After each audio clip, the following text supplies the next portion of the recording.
আজকে 8 বছর পার হলো।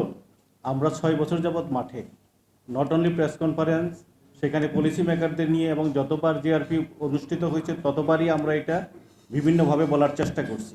মূলত সমস্যাটা কোন জায়গায়? আন্তর্জাতিক সংস্থাগুলোর লোভ লালসার কাছে আমাদের আমলারা বন্দী হয়ে আছে, তারা এর বাইরে বেরোতে পারে না। আর যেটা জানানোর কথা বলতেছেন, ক্যাবিনেটে যাওয়ার সুযোগ আমাদের নেই, আপনি সাংবাদিক মানুষ, আপনি ভালো জানেন। আরেকটা বিষয়, এই এই খাওয়ানো পরানোর বাইরে বা ফান্ডিং তহবিল দেওয়ার বাইরে কি পরিমাণ ক্রাইম রোহিঙ্গা ক্যাম্পে হয় এটা আপনারা একটু চিন্তা করেন। গড়ে প্রতিদিনই প্রায় একজন করে মানুষ মারা যাচ্ছে। কি পরিমাণ আর্মস ডিলিং হচ্ছে, কি পরিমাণ ইয়াবার ব্যবসা হচ্ছে, কি পরিমাণ লোকাল টেনশন রেজ করেছে। তাহলে গভর্নমেন্ট বা ওখানে যারা আইনশৃঙ্খলা রক্ষার বাহিনী আছেন তাদেরকে কিন্তু এই বিষয়টা খুবই স্ট্রিক্টলি মেনটেন করার দরকার বলে মনে করি।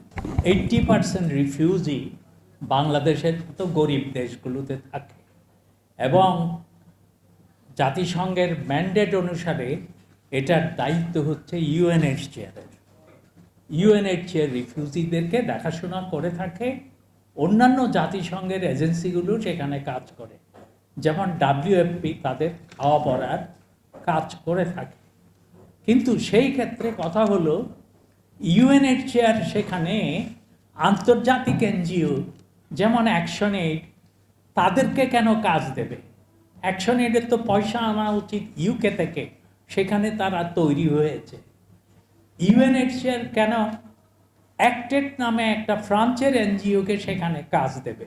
তার তো ফ্রান্স থেকে এনে এখানে এসে কাজ করা উচিত।